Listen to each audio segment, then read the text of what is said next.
All right. Good morning, everyone. It's 11:02, and we are calling the Texas Early Learning Council meeting to order. I'm Reagan Miller. I'm the chair of the Texas Early Learning Council and with the Texas Workforce Commission over the Child Care and Early Learning Division. So welcome, council members. Good to see everyone. And thank you to the public folks who are able to join our meeting today. We're producing this again as a Zoom meeting. Council members, presenters, and agency staff are participating as panelists, while members of the public can participate in listen-only mode. Please try to remember to keep your electronic devices on mute when you're not speaking. Rochelle can also mute all of us if needed. So Rochelle is our Quad Agency and Special Projects Director.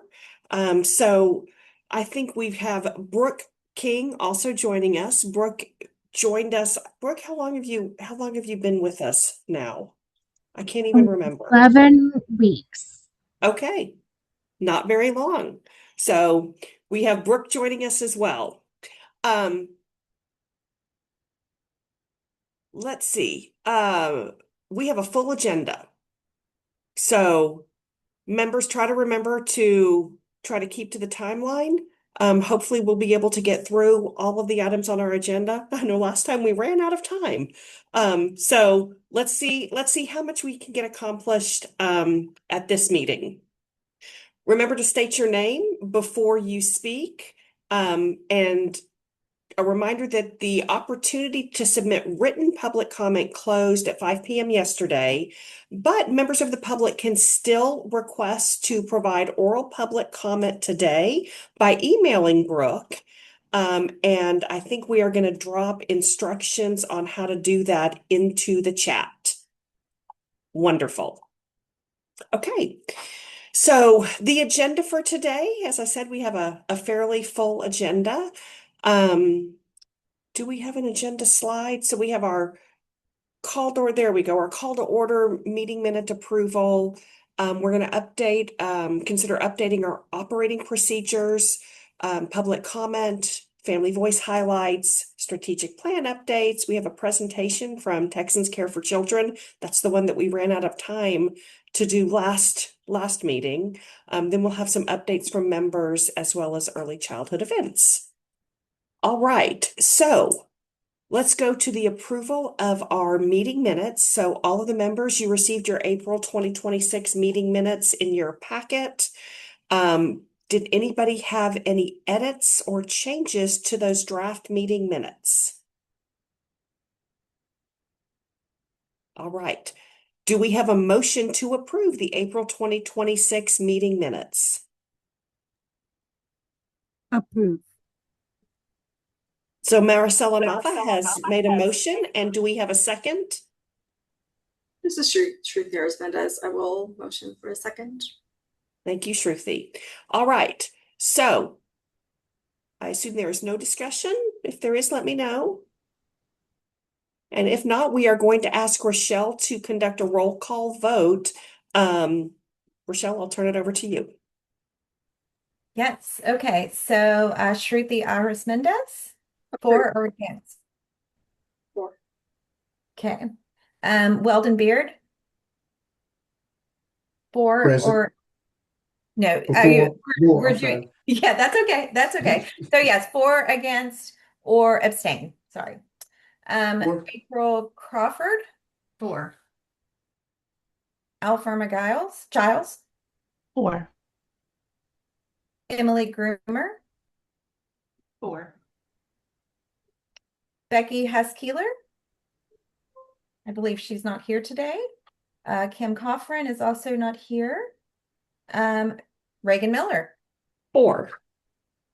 Maricela Nava. Four. Stephanie Rubin. For. Amber Scanlon. Do we not have Amber today? Okay. Kristen Schwab. For. Jennifer Stockamer.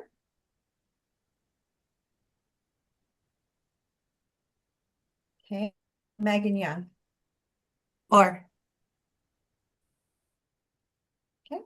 I believe that the motion to approve the minutes has carried and we met a quorum. Wonderful. Okay, thank you, Rochelle.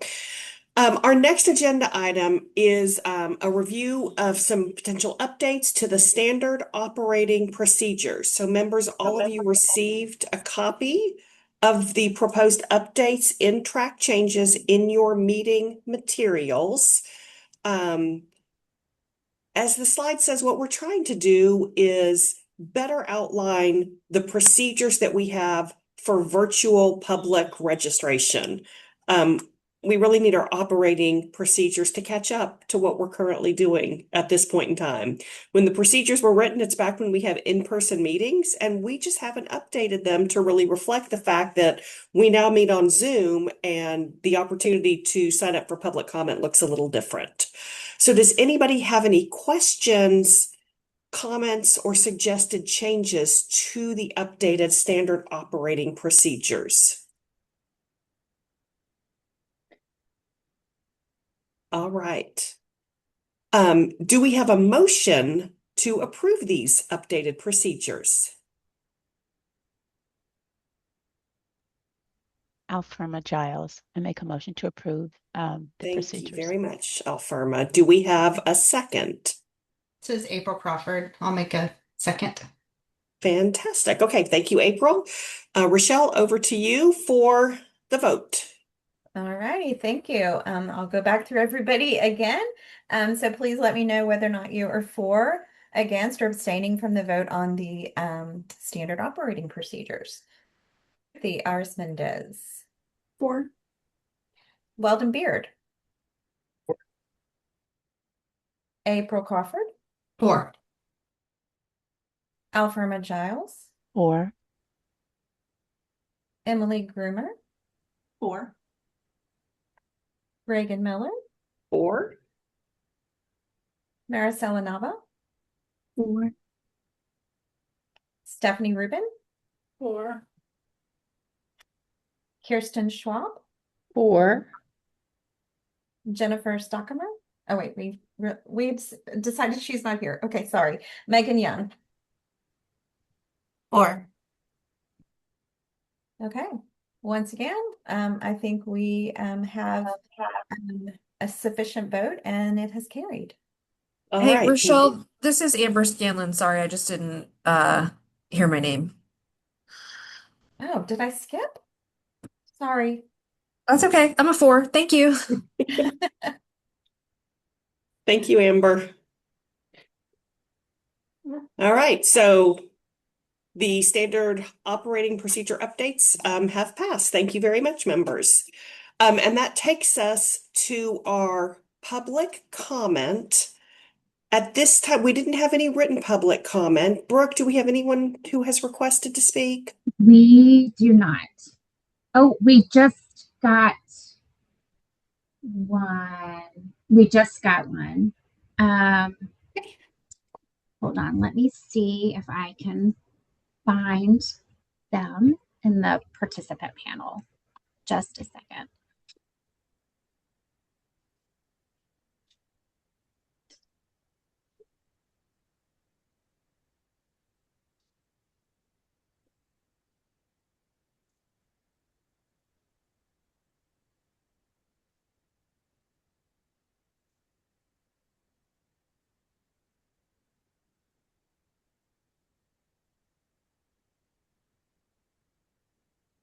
Hold on just a second. I apologize.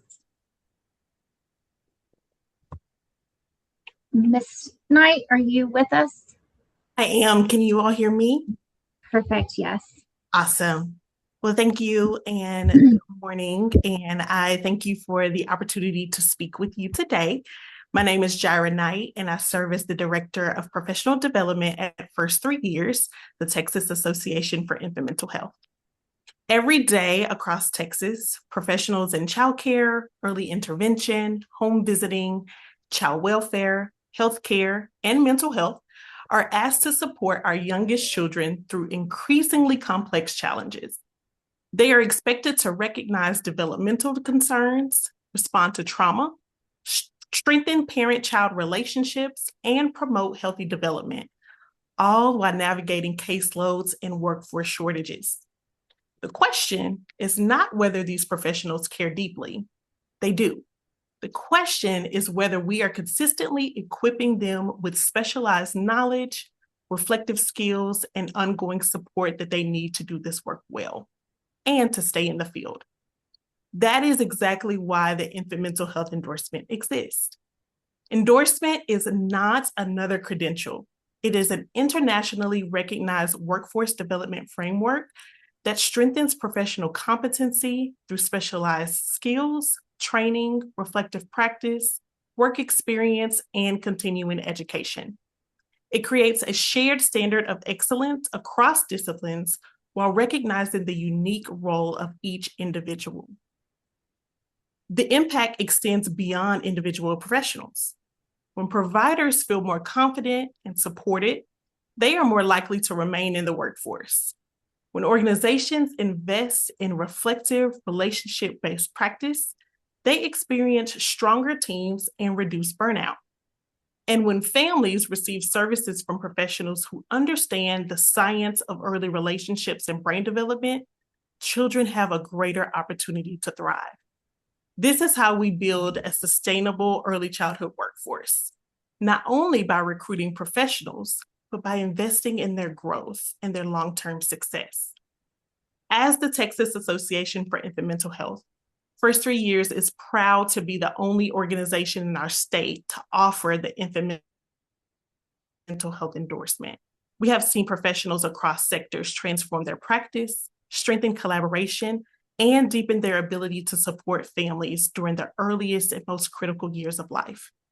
As the Texas Early Learning Council continues shaping the future of our state's early childhood systems, I encourage you to view infant mental health endorsement as a strategic workforce investment.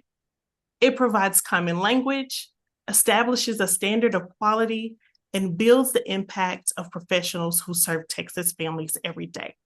Because when we invest in the people who care for our youngest children, we are investing in the future of Texas. Thank you all so much. Shira, thank you very much. Members, any questions?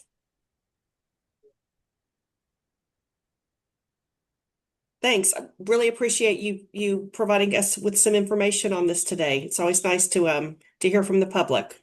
Absolutely. Thank you so much, Reagan. Thank you. All right, Brooke, has anyone else signed up? No, ma'am. Okay, thank you. So our next agenda item is Family Voice Highlights. So you may recall that at our April meeting, we decided that we wanted to showcase how members are elevating family voice in their work. And having this agenda item at each meeting, rotating who will be presenting to us. So today it's my pleasure to welcome Catherine Carlton, Chair of the ECI Advisory Committee, who is also a parent of a child who received ECI and Early Childhood Special Education Services.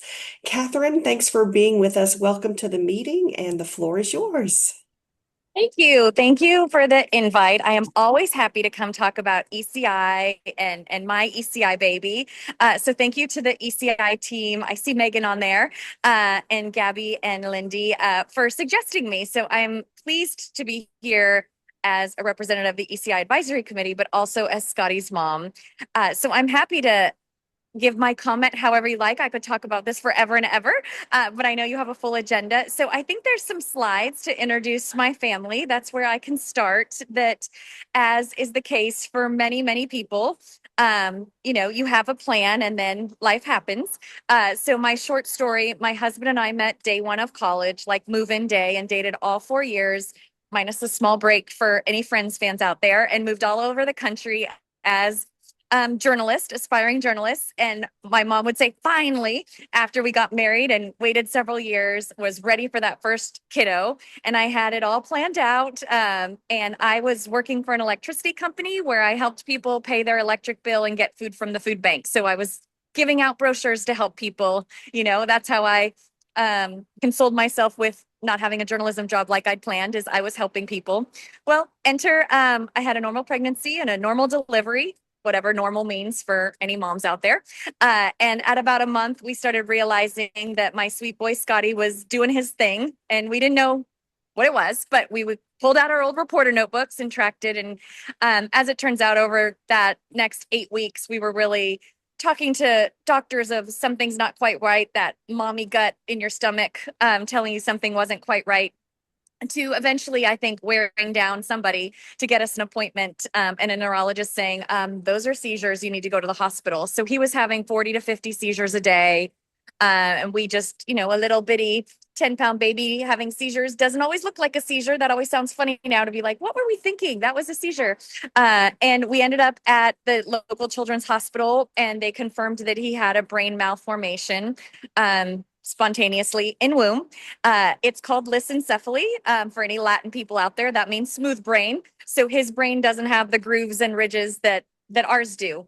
And that next day, we left with seizure meds, which did stop the seizures, and a brochure for the early child intervention program. So where I was always giving out brochures, never, do you think you're going to need one? And I'm forever thankful for the social worker who handed us that brochure. And anytime I'm telling my story, I say, I don't remember if they called me or I called them, but ECI entered our life and helped us navigate this whole world being turned upside down, including reading on Wikipedia that night, studying what lissencephaly meant, saying it was a 2-year life expectancy. So nobody wants to receive a diagnosis, certainly one where there's a terminal situation for a sweet little baby. So ECI entered our life, and Scotty qualified for all of the things. And we had case managers and therapists helping us when we found out he was blind, when we found out he could eat by mouth, and having a speech therapist talk us through baby sign and the joy of those milestones. And then learning that he was starting to aspirate, and that we needed to take a feeding tube approach, and a wheelchair fitting, and a stander, and all the equipment, and all the specialists, and all the doctors. ECI was by our side.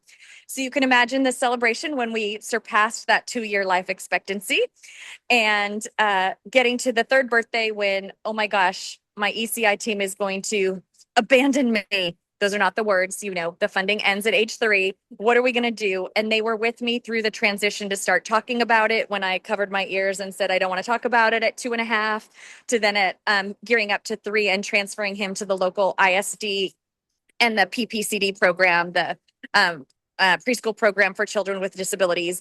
And, they were right that this was the best thing for Scotty. And I can tell you now that he is 17.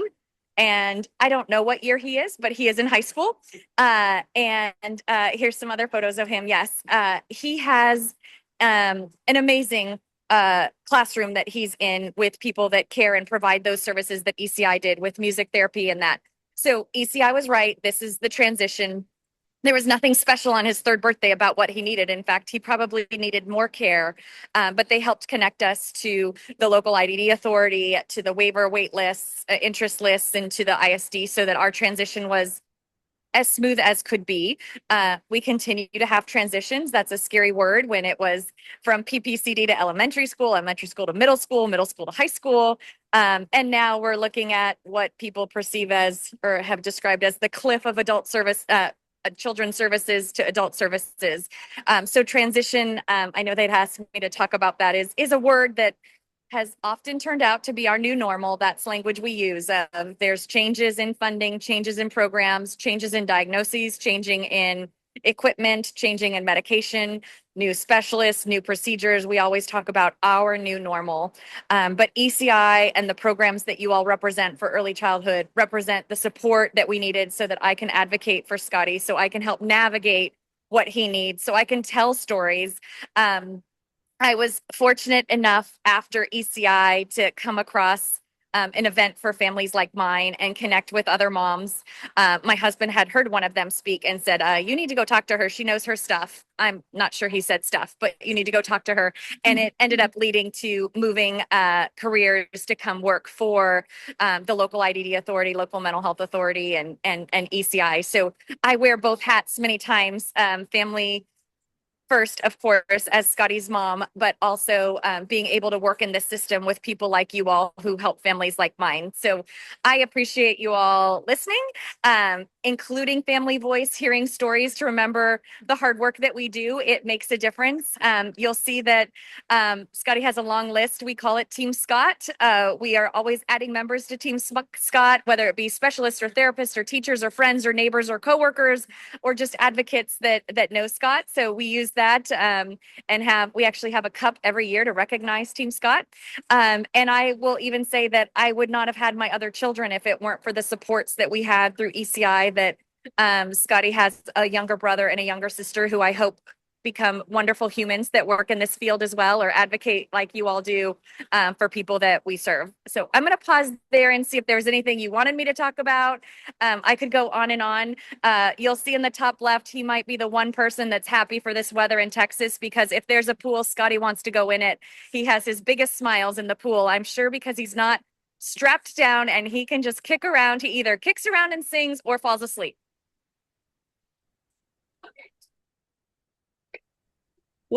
Thank you so much. I mean, it's going to be hard for people to follow you, because what a great story to share with us, to ground us in the work that we do and the impact that it has on children and on Scott. So, wow.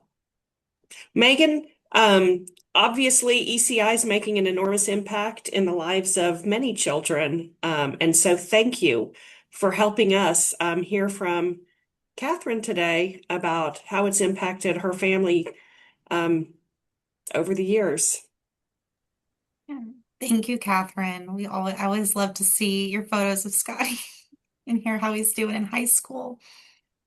Yes. Well, thank you. Thank you. Thank you. I was at the ER with him yesterday, and it is the tools and tasks and every experience. You know, I know what to say. I know what to do. Not my first rodeo, as they say, but I often think back of, I wouldn't know how to navigate this without their moms, without social workers, without case managers, how to take care of Scotty. And then thinking about just kind of how to close with you all. Often when we're talking about decisions or policies or budget, we know a lot comes down to funding. It really is. I don't know if it's a four-legged stool or a five-legged stool. Sometimes I lose count of, families. There's policy that the legislature does. There's policies and procedures that Health and Human Services does. There's advocacy groups. There's councils. Like, we have so many, the providers, the therapists, so many key stakeholders, and bringing them all together in decisions is really hard. But groups like this that really incorporate all those different perspectives is really important to continue to move things forward. So again, I just want to say thank you on behalf of Scotty and behalf of my family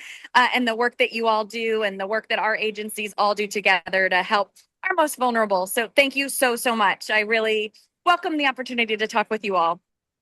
Catherine, this is Stephanie. I just wanted to also thank you for serving on the advisory committee, because that's a really important body, and to dig in a little deeper into the policy issues and what's happening. And also, we're big fans of MHMR Tarrant County and Laura Kender and her team. And so thank you. You're amazing. So we look forward to talking to you a little bit more off Zoom. Absolutely. And you all, and the work you do and the data you provide and the stories, we all know we can provide data, we can provide stories, but sometimes it's just taking a minute to dive a little deeper in a story that can tell it. And you all do a wonderful job of that. So thank you for the work that you do too. Thank you very much. I'm going to put something in the chat too, but I also wanted to just highlight that Catherine has been just so generous with her time and telling this story, including for doing trainings for our ECI providers. We've done a lot of partnership with Emily and the team at TEA on enhancing our guidance and training for providers around that transition from ECI to early childhood special education. And Catherine was on a parent panel to talk with our providers about her experience. And I just always remember your story of like, he can't go on the bus, and then he did, and look where he is now. So thank you again, Catherine. The bumpy bus ride, spoiler, might be his favorite part of school, but that's how things go, right? I had a plan of like, how does he take a bus? Now it's probably his favorite part. That's how things go. So thank you. Yes, appreciate you. And Megan, I love to hear how you've incorporated parents into your training. I think it's something that obviously a lot of us can think about how to emulate as we think about how we include parents and the families that we serve in the trainings that we do and the decisions that we're making. So thank you. All right, members, if there are no other questions or comments, we're going to move on to our next agenda item, and that's our Texas Early Learning Strategic Plan updates. We updated this strategic plan when we had our PDG funds, and you'll recall that there are 4 strategy areas. We developed these to align with our existing state entity strategic plans and the needs assessment that we conducted in 2023. So you'll see those 4 goals on the slide. Across these 4 goals, there are 64 action items to accomplish the work. So this is a summary of our progress to date. Of those 64 items, 16 have been completed. We've got 44 of them that have been initiated. So you'll see some are in progress and some are ongoing. And so the work never stops. So it's hard to say they're completed because it's something that's going to go on year after year. We have none that have not been started, and we have 4 that we're calling blocked. So they're either blocked because of funding reasons or they're dependent upon other actions that haven't been completed. So I want to note that even though we were using PDG funds to support a lot of the work on these items, even though we don't have PDG funding any longer, we are continuing to work collaboratively to identify ways to complete the tasks that were in the plan to the extent that we can and move the work forward, even without that federal PDG fund. All right, so next slide. At our last meeting, Rochelle Daniel reviewed action item 1.2.6 that was assigned to the council, and we recommended a path to move this action item forward until the ECIDS is launched. So the recommendation was to compile a comprehensive list of data sources available from each state agency regarding early childhood programming. So all of you guys approved that, and the the Early Childhood Interagency Work Group has been working to compile this list of all of the data sources, and you should all have a copy of that in your meeting material. So I don't know if you had a chance to look at this. It was, there aren't any numbers. It was like 9 or 11 pages. So I don't know if you guys have questions about that.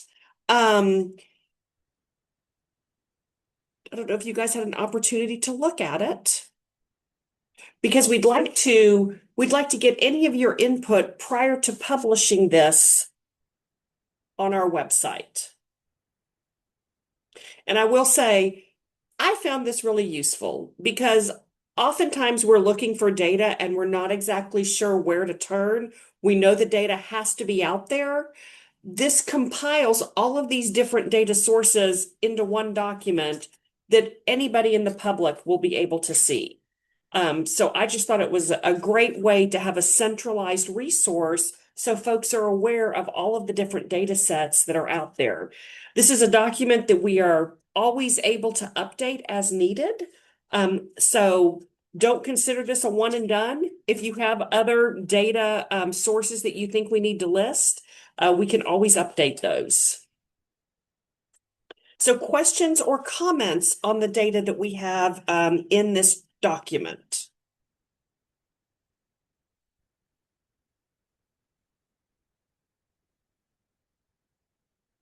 All right. So it sounds like we don't have any. We will go ahead and get this document posted to our website. And again, as you're looking at this, if you have other thoughts or ideas on data sets that we should list, please let us know. Okay, we also want to talk about the needs assessment. We wanted to let you know, so you may recall Dr. Mandel gave us an update that the document has been finalized and it has been published to the PDG website. You can get a copy of it through the link that's on the slide. The QR code also takes you to that website. So want to make sure that everybody is aware that that is now available online. All right.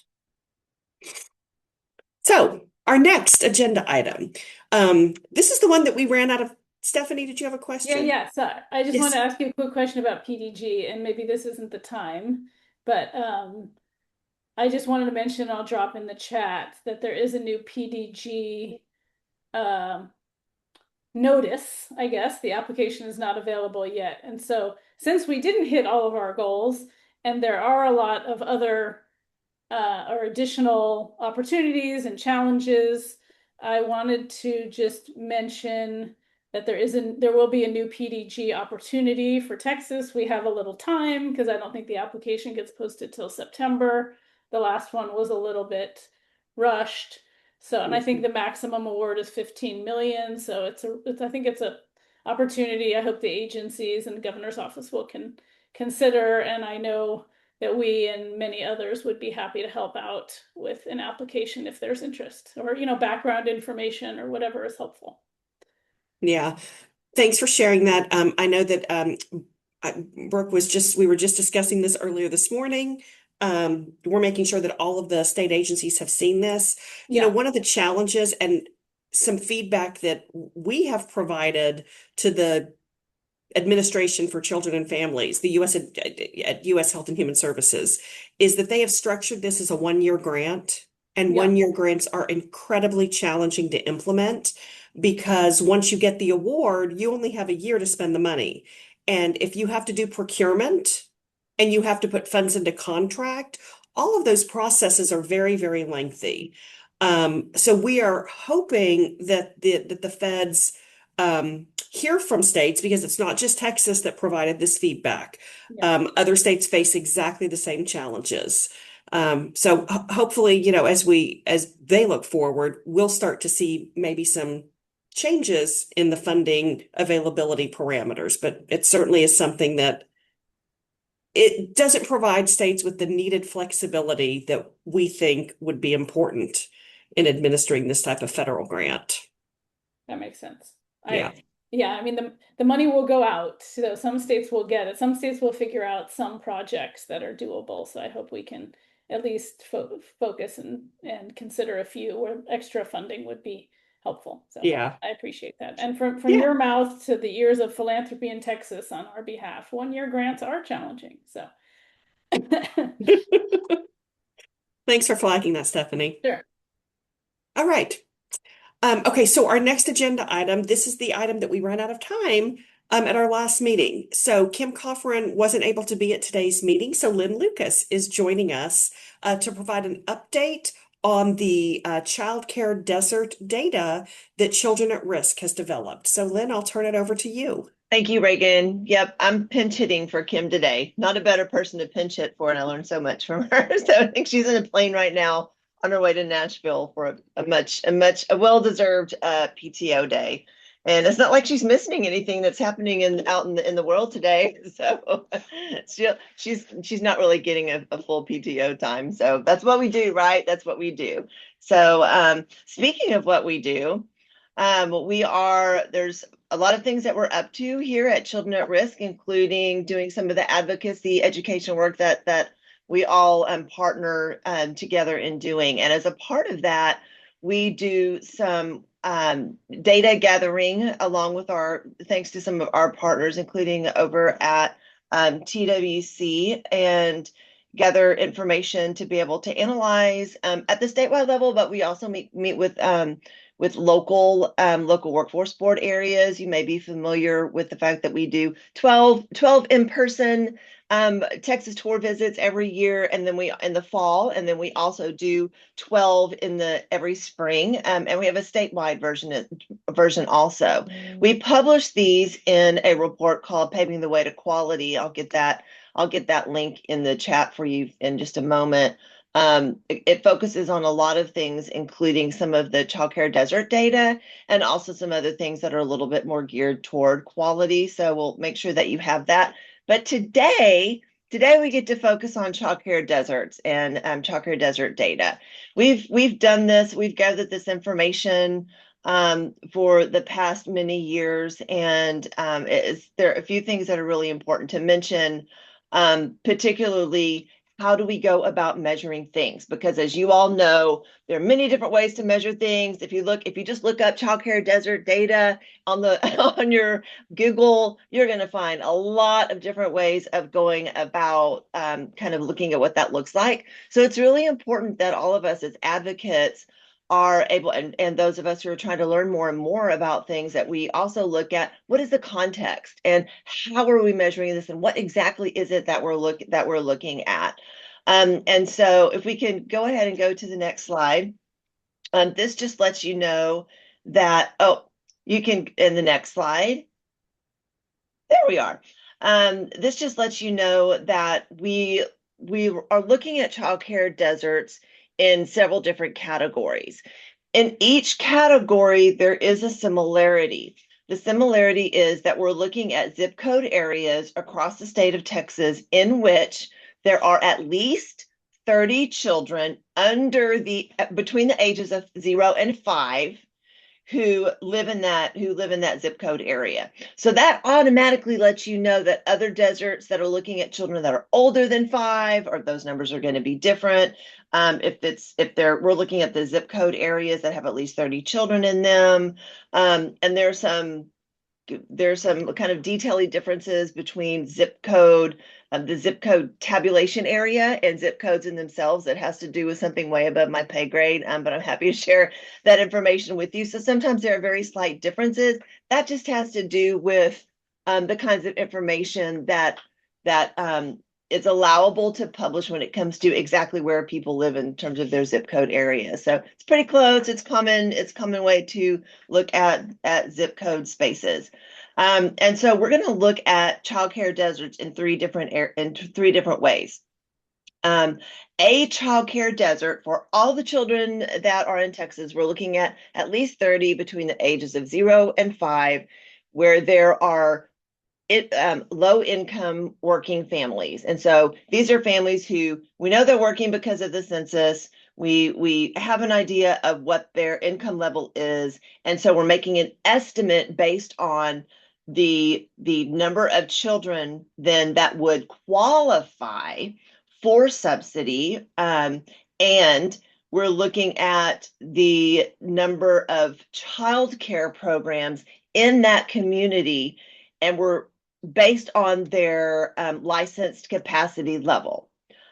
Our licensed capacity levels, usually the exact number that childcare facilities are willing to take or able to take, no, it isn't. So that's likely an exaggeration, which means that a lot of the times when we're looking at what the need is, it actually could be a lot higher. The need could actually be a lot higher. Do we know for sure that all of the families that are in here need childcare? We don't know for sure. We're making an estimate. I think we look at both sides of that, the number of enrollment, and then also the number of families estimated to be working and needing care, that we're hitting on a ballpark that gets us to a pretty good estimate. So I just wanted to give you that idea. And there's a lot more detailed information in the methodology section for childcare deserts. And so we'll make sure we get that in the link for you as well. So we're going to look at childcare deserts overall. We're also going to look specifically in a category that is the subsidized category of childcare deserts.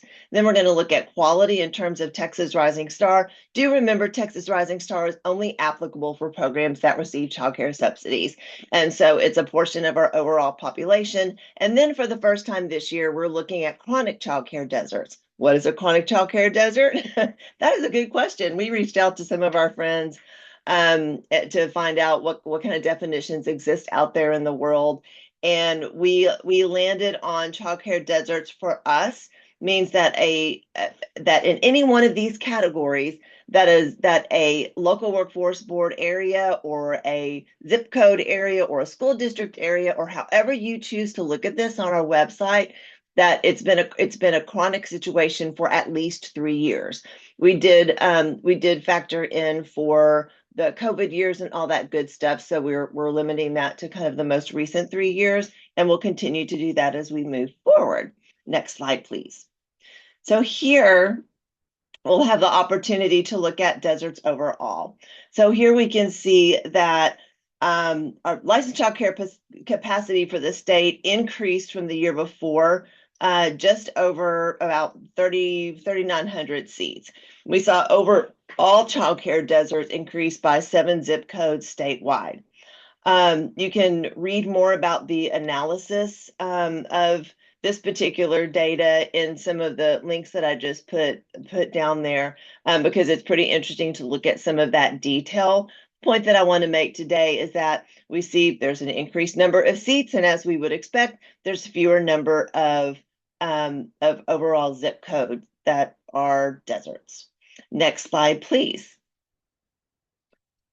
So this is reflecting subsidy programs. So the programs that accept scholarships so low-income children can attend high-quality preschools, and so their families can go to work or school. And this reflection from the year before, we can see that there was an increase by over 2,300 seats across the state of Texas. Now, interesting on this one, and we did see this across many of the different local workforce board areas that we looked at specifically, that it did not directly translate into the loss of childcare subsidy deserts. That's strange. Why would that be? These are some of the kinds of questions that when we're out in the local communities, that we make sure that we have an opportunity to discuss that with them. We know that sometimes some of those subsidy seats are concentrated in low-income communities, and sometimes, depending on the program, sometimes those needs are already satisfied. So maybe there are more seats, but it's not where the seats are needed. Sometimes we may also see that there are some other particular things happening in various parts of our communities, and those are really fascinating conversations to have as we're out in those community. We have seen the severity decrease across the state for many of the deserts, which also suggests that, even though even though the seats in those areas were already deserts, it just didn't make enough of a difference to flip it so it wasn't a desert, if that makes sense. So, yep, there's more seats, but not quite enough to kind of flip it over so it was no longer considered a childcare desert. Next slide, please. So Texas Rising Star, we know that now all programs that accept subsidy are required to be a part of the quality rating system, Texas Rising Star. And we know that our state has made very, very significant efforts, as evidenced by, you can go on to Childcare by the Numbers, or you can also look at the Paving the Way quality report. We've made huge strides when it comes to the number of programs that are indeed Texas Rising Star. It's really very impressive. And we can see that the number of seats that are Texas Rising Star seats have increased. And again, just like on the slide before, the number of zip code areas that are childcare deserts did also increase. Same kind of discussion as before. Seems weird. You think, why would that happen? However, this depends a lot on where the seats are located. Did it increase enough for it to flip it from being in that childcare desert category? And just, do note that as we continue to live into the Texas Rising Star, to live into that mandated requirement, it's no surprise that we've seen since the previous year, we've made just a huge improvement and increase in the number of quality seats to the degree of about 48,000 at this point. And these numbers have indeed all changed by now. So what also to note while I'm mentioning that this is a snapshot based on a period of time. And so this was updated in April, and these numbers, they change every day, but are reflected on a monthly basis. So keep in mind it's a snapshot, but it gives you an idea of where we were at that time and hopefully where we're heading as we look at the trends. And Lynn, while you have this slide up, Yeah.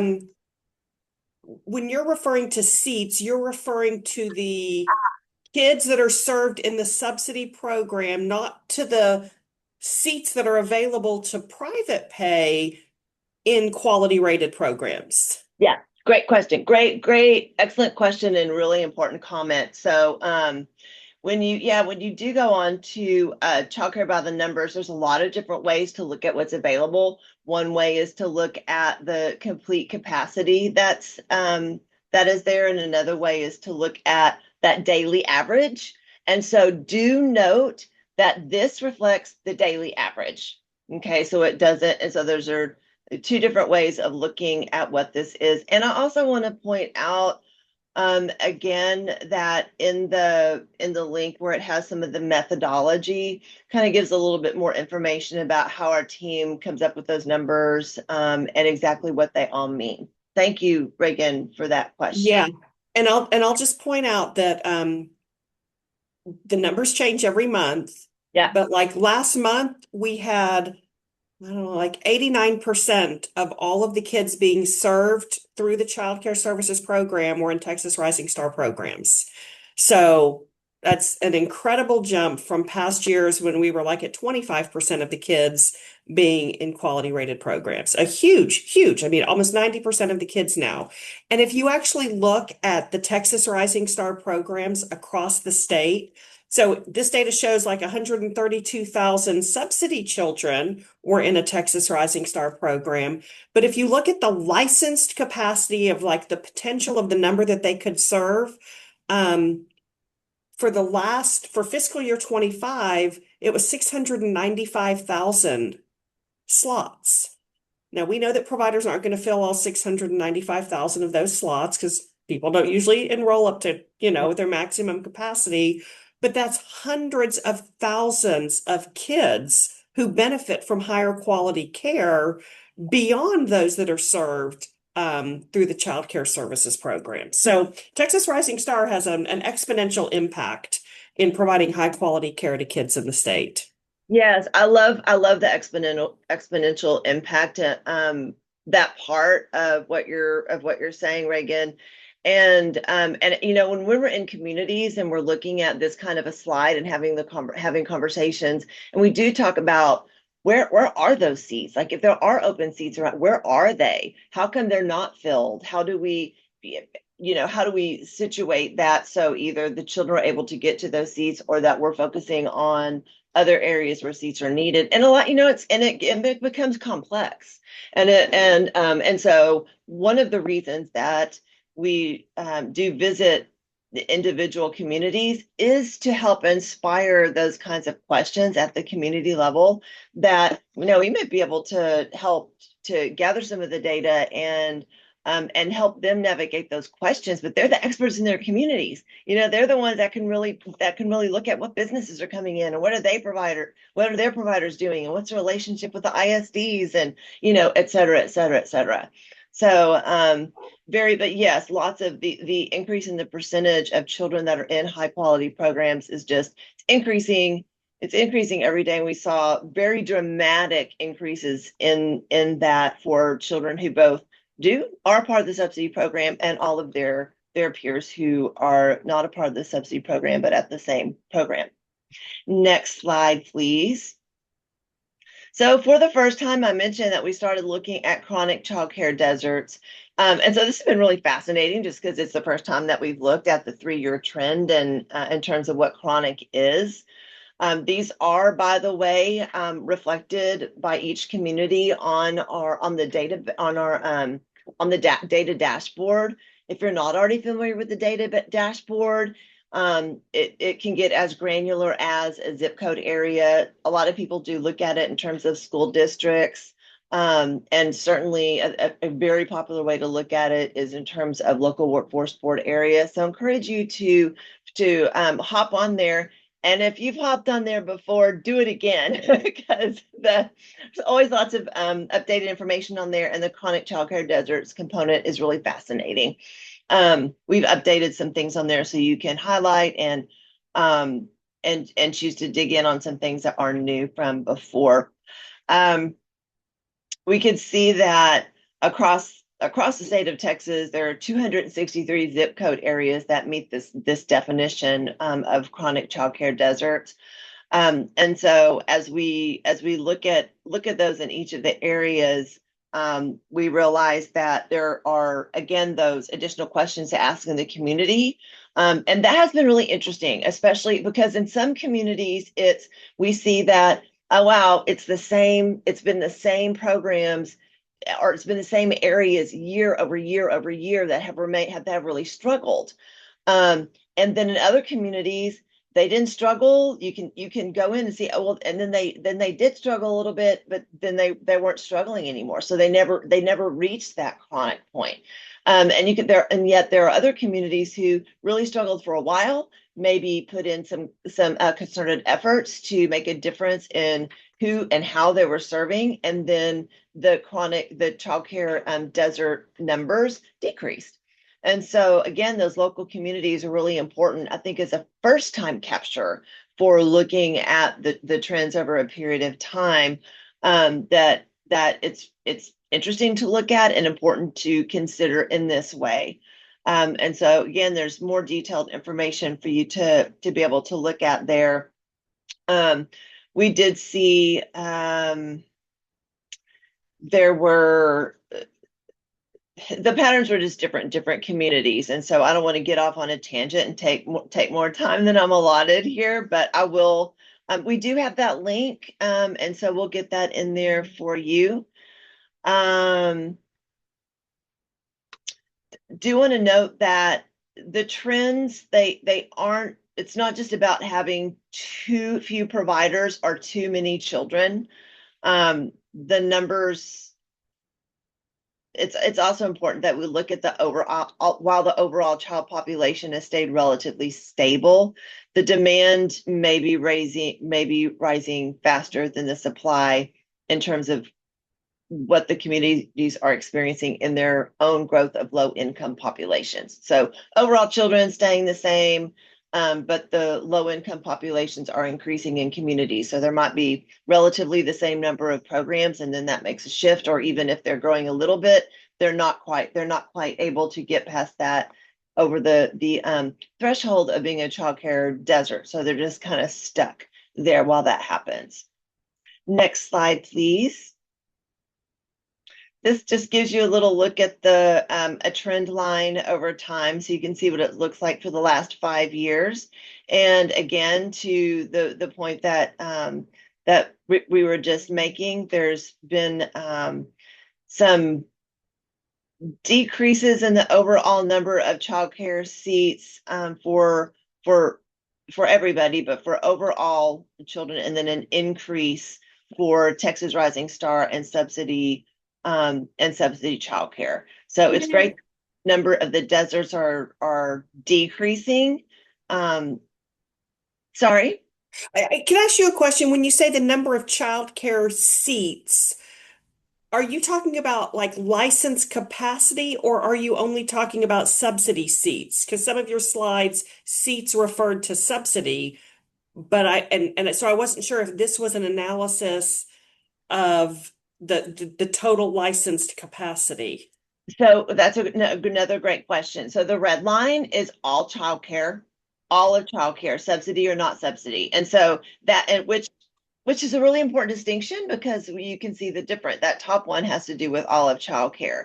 The black one those are subsidized, the subsidy seats, and then the blue one at the bottom is looking at, of those subsidized programs, which ones are Texas Rising Star engaged in that program. Thank you. Thank you for the question. Next slide, please. So I think yours says capital area, but indeed this is a statewide reflection of just looking at, on the left-hand side, the percent of providers that are participating in Texas Rising Star statewide, right next to the number of children that are participating in quality services. And so we can see that there's the trend line, it continues to trend up, and it's even greater than at this point than what this slide actually reflects. So we're going in the right direction. Next slide, please. We know the importance of home providers in our communities. They're able to provide things that sometimes child care centers can't, whether it be responding to special needs or being open during hours that child care facilities may not be open in, or responding to important cultural needs of a community. And the number of child care home providers has been increasing over many years. And so for the reasons I just mentioned, it's really important that parents have an option for high quality home providers as well. This actually it was a little bit more dire last year. So there's been a bit of a bump up, but certainly not to the degree that we want. So we just continue to look at this and support growth of family home providers. Next slide, please. And I think we know that, there's a lot of need for services out there, and still a lot of room for us to be able to continue to serve more and more children better and better. And there's a lot of things to navigate. The growing cost of care and what that looks like in terms of reimbursement and the overall number of children that have the need. And there's a lot for us to manage. And do know that our goals and our hearts are in the right places in terms of trying to do the best that we can to meet those needs. So this is just to kind of give a snapshot and reflect of what we're looking like right now. And, honing in on the effort that there's still some work for us to do. Next slide, please. And that's a wrap. There is a lot of stuff for us to cover. And so I appreciate the opportunity to come in and offer a little bit. I'm going to include, and so we can put in on the chat some additional information, including the dashboard, the information to the dashboard. We do also have some policy recommendations that are connected to these, and I'm going to put those in the link, and then maybe Brooke, you can get that out to everybody else so they can see that information as well. Thank you very much for that, and right on time. Thank you for having me. And Lynn, I want to offer just a couple of comments. Home-based childcare, you're right, it's been on the decline now probably for a decade. I mean, there's just been a slow, steady decline for years and years. TWC funds a family childcare network. So that's intended to help home-based childcare providers as they operate their program. But we also, in that family childcare network, have funding available for mini grants for new home-based provider startup. So we do have some funding out there to support expanding the capacity of home-based providers, which can often be a great solution in those rural childcare deserts where you're not dealing with as many kids who need care, and home-based childcare can be a great solution. So just want to make sure that everybody is aware that that resource is out there through our family childcare network. And then I also want to share some news about our repurposing of funding that was going to go towards capacity expansion for childcare centers. So many of you will remember that we funded a childcare capacity expansion program with stimulus funds. We were going to try to replicate a much smaller version of that. We have eliminated that state level initiative because of the challenge that we're having in serving children in direct care. We know that we have a lot of parents who need more childcare subsidies. So the commission did eliminate that state initiative. And a few others were scaled back in order for TWC to put about $30 million more into the allocation to the boards next year that provides subsidies to low-income working families. So while there is not funding to support general center-based capacity expansion, there is funding to support home-based capacity expansion through that family childcare network. So I just want to make sure that everybody is aware of those two things. Members, any other questions or comments on this childcare desert data? Lynn, this is April. I've been wondering because I do look at this data every time it's updated, and I've wondered, it's the framework for it is great, it's really valuable. But I've wondered, have you all thought about an alternative clustering to zip codes as your primary method? Yeah, a lot of us use zip codes as like a first Yeah. way to think about clustering data, Mhm. but there are a lot of alternative ways to do that that Mhm. have advantages. And I've just Yeah. Yeah. I don't, that would be a great question for our CSME team, our Center for Measurement and Evaluation. They consider that year over year and have and kind of look at the benefits of that. I do know that when we were having the chronic childcare conversation, that one of the pieces of that is thinking about, and I'm sure April, you of all people, you'd probably be a great person to have this conversation with. Is okay, well, what does that do to our ability to be able to compare to previous years, and for the local workforce board areas that have used these to compare year over year.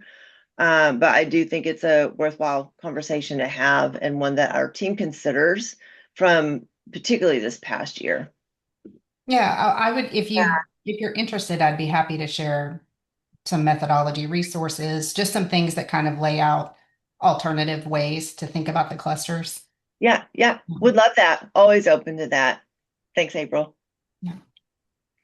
On that note, I was thinking too, and maybe it's there's an idea to do at the local workforce board level, but I was also thinking about school district because, you know, I was thinking about the districts that have particularly low kindergarten readiness rates, and are those correlated with a childcare desert?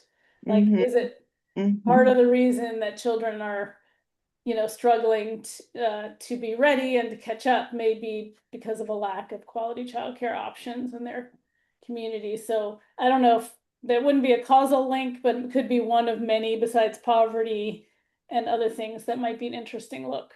Oh, I think that's a direction that, and I know some individual communities look at that. I know Tarrant County, for example, and probably I live in Tarrant County, so I'm most familiar with what we do here. That there are pockets of places and some specific programs that look at that. And you're right, it's not causal, but it is very interesting to see, oh, look at the trend over all these years that children who, you know, attended these high quality programs are more prepared for kindergarten. There's also the interesting question of what is kindergarten readiness and how do we measure it, you know, and all that good stuff. But I love that, Stephanie, and I think that you know, we have information from the at a school district level on the map, and so it gets us that level of information, but that's only enrollment, not level of quality. So yeah, perhaps to come. Thank you, Lynn. Thank you. Members, any other questions or comments?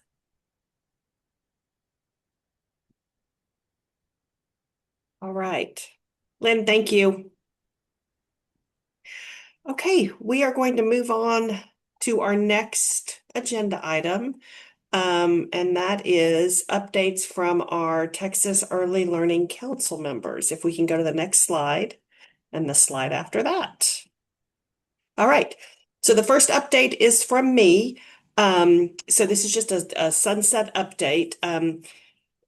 HHSC is currently under review, and TWC's review has been completed. There is a link on the slide to the Sunset Commission website. The QR code will also take you there where this information is posted. And to make sure you know that the public hearing for TWC has been scheduled for August the 12th. All right, next update. So we have some TEA updates, and I believe Monica is here. Hi, Monica. Hi there. Over to you. All right. right.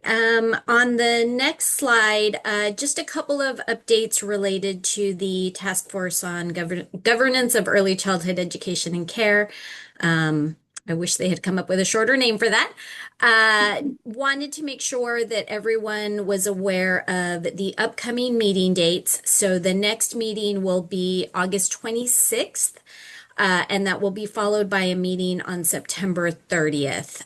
If you have not visited the website recently, we have the link here and wanted to make sure that folks were aware that we have a recording from the last two meetings posted on this page. So if you were not able to attend the meeting, then you can go and watch that recording. The meeting on June 30th was focused on some presentations and discussion around quality.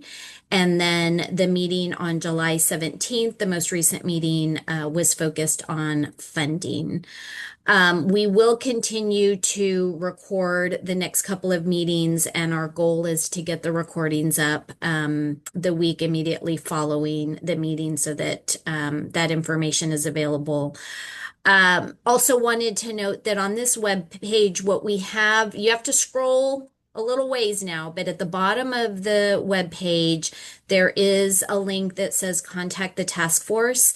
So at any point in time, any comments that you would like to submit for the task force members to review and consider, that is the way that they are obtaining input and feedback throughout the process. And so as we receive those comments, we share them back out with task force members. So those are the brief updates that I have. I see Maricela on the screen, who is a member of the task force. I don't know if it would be appropriate or if there's anything that anyone would like to add, but I think they're moving along, and the current expectation is that they are working toward developing their recommendations in the month of October. Monica, this is Stephanie. Yes, ma'am. First of all, thank you for recording the meetings and having public comment available, and that's wonderful.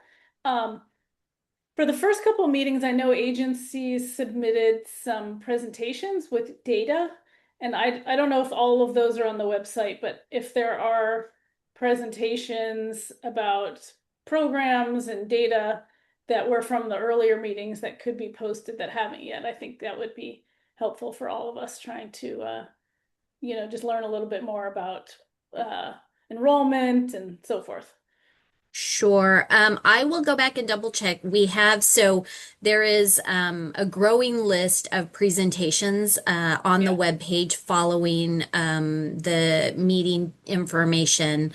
I will make sure that we go back and double check that we have all presentations posted. Okay. I will just name that there have been some requests from the task force for additional information that we, as a group of agency staff, have submitted in a variety of different formats. That information isn't posted on the website, but all of the presentations should be there. And if they're not, we'll make sure that we get them added as soon as possible. Okay. And then one other question, I know it came up at I don't know if it was the last meeting or the one prior to that, was the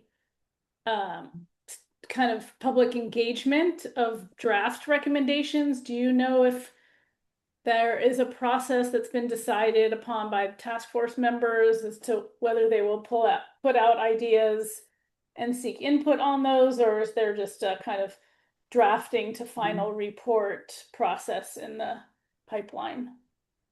Good question. I don't think that any final decisions have been made yet. So I think that is something that they will probably continue to think about what makes the most sense. So I know some of you have been in attendance at the meetings, and they have gone into closed session couple of times. Those meetings have been task force members only.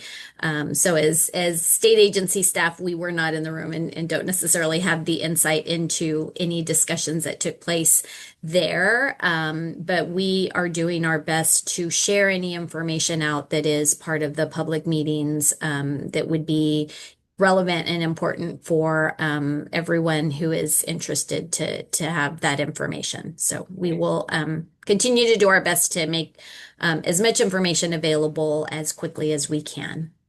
Thanks. All right. Thank you, Monica. Members, any other questions? All right.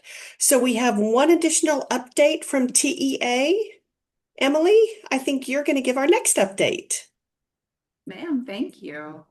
Well, good afternoon, everybody. My name is Emily Groomer. I'm the Early Childhood Special Education Coordinator with the Texas Education Agency, and I'm just here to provide a brief update on the strategic plan to improve learning opportunities for young children with disabilities. So we've talked about this work before, and you have probably heard it referred to as that House Bill 2310. That's what you see there on the slide. So just a note that the bill has now been codified. So technically, it's now Texas Education Code section 290091, but we're used to seeing House Bill 2310. So that's what we're going to keep referring to for now. So as you know, this has been an ongoing effort throughout the year. So today I'm really going to focus on where we are in the process and some of the important things that we learned when we collected stakeholder feedback, and then also those next steps as we move forward toward finalizing the plan.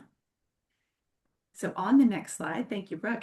So this is just a reminder, the strategic plan is a coordinated effort between TEA and HHSC and TWC, and it's focused on improving outcomes for young children with disabilities or developmental delays. And our goal is overall to strengthen alignment across our systems and create a more seamless experience for families and children from birth through school entry. So agency collaboration has continued throughout the planning process and has helped us ensure that recommendations reflect the perspectives and priorities of all three agencies. So you see on this slide, the law requires that the agencies publish the strategic plan by September 1st of this year, so just right around the corner. And the plan has to do a few things. It has to describe the current landscape and identify potential barriers. It also needs to recommend strategies and actions and address any potential policy and funding changes. And then finally outline how that work will be sustained over time. So in order to describe the current landscape, our interagency team launched a statewide survey that was open from mid-April to early May. So during that time, we collected 1,258 responses from stakeholders all across the state. We also conducted a few focus groups with parents and providers. We reviewed previous strategic plan efforts, and we worked with the Texas Institute for Child and Family Wellbeing at UT Austin to support the research and drafting process. So here's just a snapshot of who participated in that survey. We were really pleased to receive responses from a diverse group of stakeholders across Texas, as you can see there. And that gave us confidence moving forward that the findings from that survey truly do reflect the shared experiences across systems. So three main themes emerged from our survey and focus group. So first, stakeholders reported that inclusion is occurring, oh, sorry, Brooke, it's actually the last slide. Yeah, there you go. It is occurring across the state, but implementation is where we see those inconsistencies. And implementation often depends on local programs rather than being embedded within that daily practice. Second is that workforce challenges continue to impact the ability to provide high quality inclusive services. And third, stakeholders described a need for stronger coordination across systems and agencies so that children and families experience a more connected continuum of support. So overall, the themes were consistent across our stakeholder groups and those focus groups, and they also that all went to help shape the key priorities in the strategic plan. Okay. So based on those survey findings and our cross-agency discussions, we organized the work into 3 different priority areas. So these priorities are intended to address the most significant themes that we heard recurring from that feedback, and also provide a structure for the strategies and recommendations that are included in the final plan. So rather than creating entirely new initiatives, the focus is going to be on strengthening our existing systems. We also want to work on improving coordination across our agencies and programs and advancing inclusive practices so that there is that more consistent support as families and students move through these systems.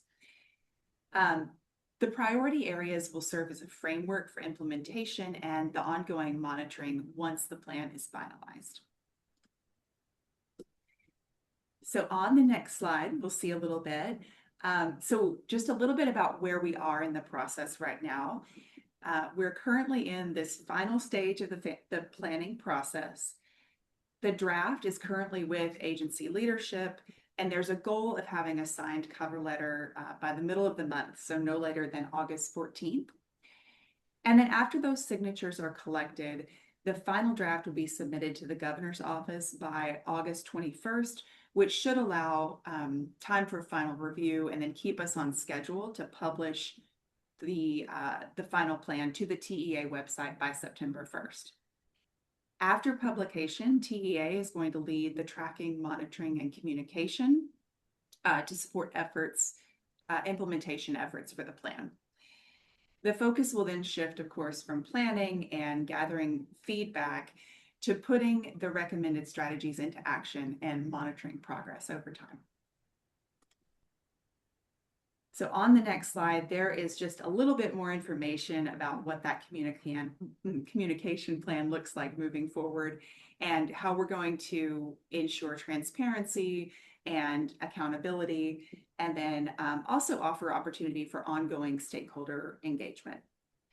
So TEA will lead the tracking and monitoring of progress, and we'll be providing regular updates through the Early Childhood Interagency Work Group, which meets monthly. We'll also continue to engage key partners, including the Texas Early Learning Council, the Governor's Task Force on Early Childhood Education and Care, and the Quad Agency Child Care Initiative to share progress and gather feedback.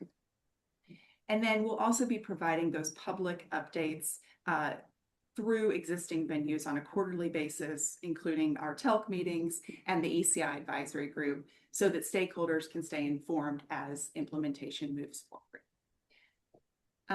So does anybody have any questions or feedback about our House Bill 2310 strategic plan? Anything that I've shared today? Members, any questions or comments?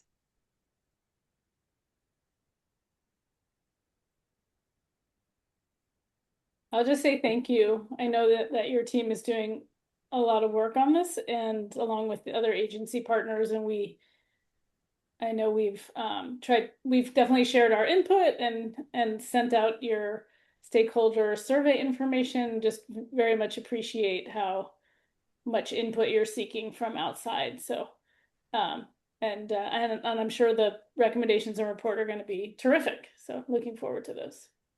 Thank you for that, Stephanie. We appreciate all the feedback and the collaboration that we've been able to do. It's been a wonderful thing to be a part of as someone who is newer to the agency. So I will say that. So thank you for that. If there's not any other, I have 2 more slides and I promise they'll be quick.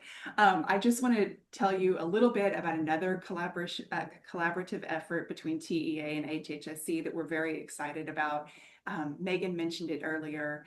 And this is our statewide ECI to ECSE transition training. We just saw in that survey feedback that transition from ECI to ECSE is such a critical thing for children and families. So in order to support more consistent transition practices statewide, our agencies have partnered to develop a joint training opportunity for our ECI providers and LEA staff. So the goal for this is to strengthen that shared understanding of roles and requirements, and perhaps more importantly, also provide an opportunity for collaboration between these two programs who, as we know, are serving the same families. So just wanted to provide that update. On the next slide, it's got a little more information about that. So TEA and HHSC partnered to pilot the training at Education Service Center Region 11 in Fort Worth, and also at ESC Region 13 in Austin. We did this at the very beginning of summer, and it was a great way to kick off the summer, I'll just say. We had more than 100 participants who were representing both programs. We had ECI and our LEA staff there, as well as a lot of our ESC staff. And we offered during the pilot, we asked that everybody that was attending provide feedback as we went through. And we got wonderful feedback, both on the content of the training and also just the delivery to make sure that it stays engaging. And we took that feedback and incorporated it into the final version, incorporated those suggestions. So right now, the training is really final stages of TEA leadership review. It is more or less approved. And our next step is to host a training of trainers with our ESC staff in September. And then we are going to release this statewide in October. So we're asking each of our ESCs to turn over this training, provide this training at least once a year.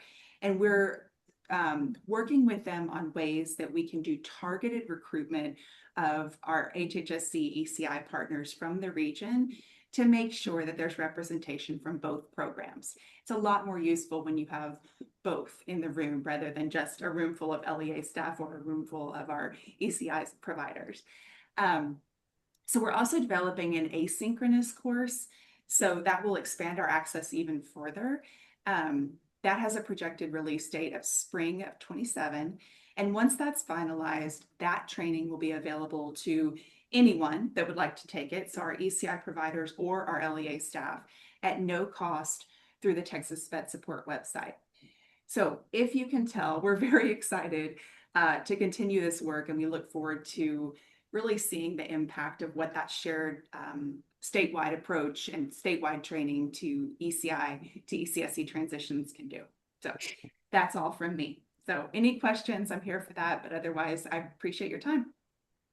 Emily, I just wanted to mention one thing. We heard from an ECI provider once, not that long ago, that they like to have dedicated staff who are focused on the transition piece. And then I had asked a couple other ECI providers whether that would be a helpful kind of position for them, and they staff the transition differently. Like whoever is working with the child and family works on the transition. So they felt like a dedicated person might not know the children as well as their particular service coordinator, case manager.